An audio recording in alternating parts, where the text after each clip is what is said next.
Hello guys, this is a Sony KV29 FS 140. This is 29 inches in Brazil, it's 27 in USA.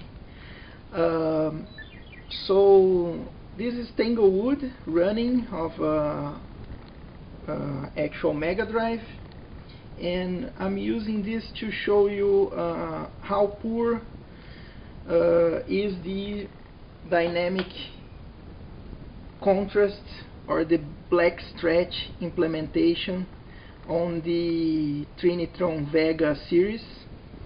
This is using the factory settings, which in this particular set has an option to disable it. On the FV310 and FS100 and the other ones which use the older chassis, you don't have an option to disable it even on the service menu.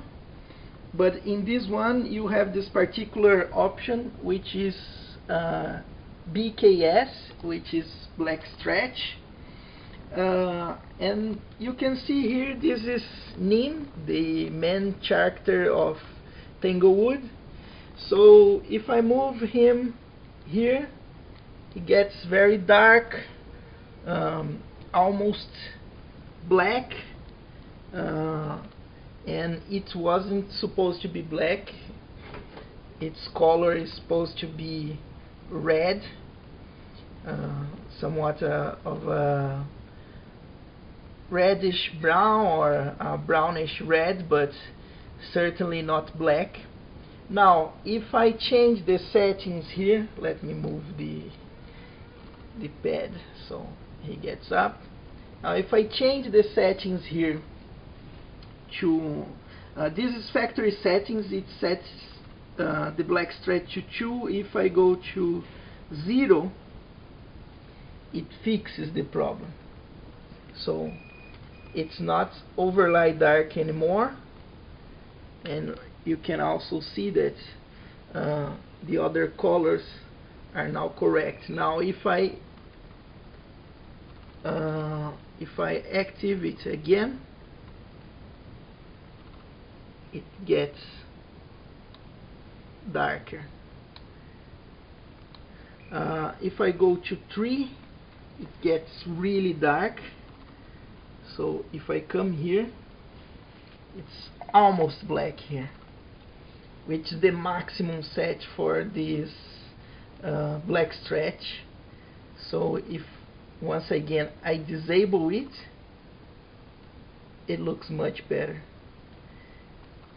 And you may say, oh, it's black, but if you just have to increase the brightness of the picture. It's not that easy.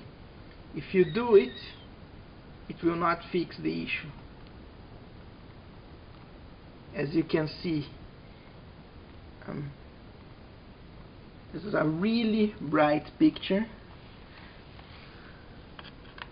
and it is still very, very dark. So if I go back to the settings here, once again, let me wake up Nim, and now if I go there and I change it to 0, it looks much better. So this is why I usually write in my posts that the dynamic contrast, it's a dynamic contrast because you can see that if I activate it here, it doesn't cause that much of a problem. It's the maximum set for black stretch, but if I go back in this spot, it gets almost black. And if I come here, oh, it's red again. If I don't want it to happen to my games, I have to disable it. So now I can go back here and no problem.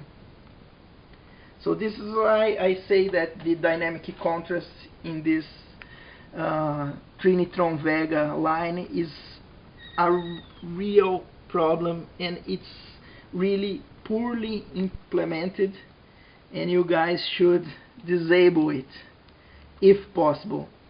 I didn't find any settings to disable it on the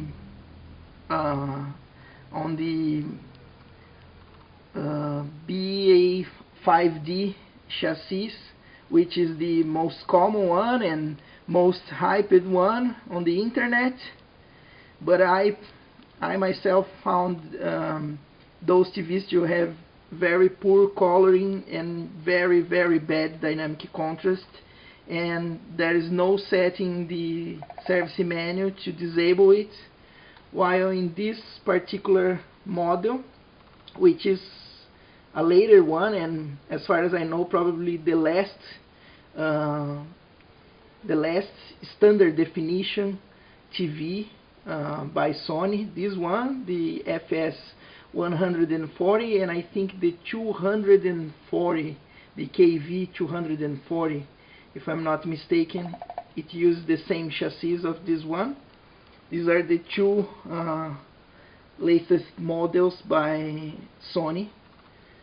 So this one I'm really liking, because I don't have any issues with the coloring. I can adjust it exactly as I want, and I think it has much better UV balance for component inputs than the other models, than the older ones. Okay guys, thank you very much. Bye bye.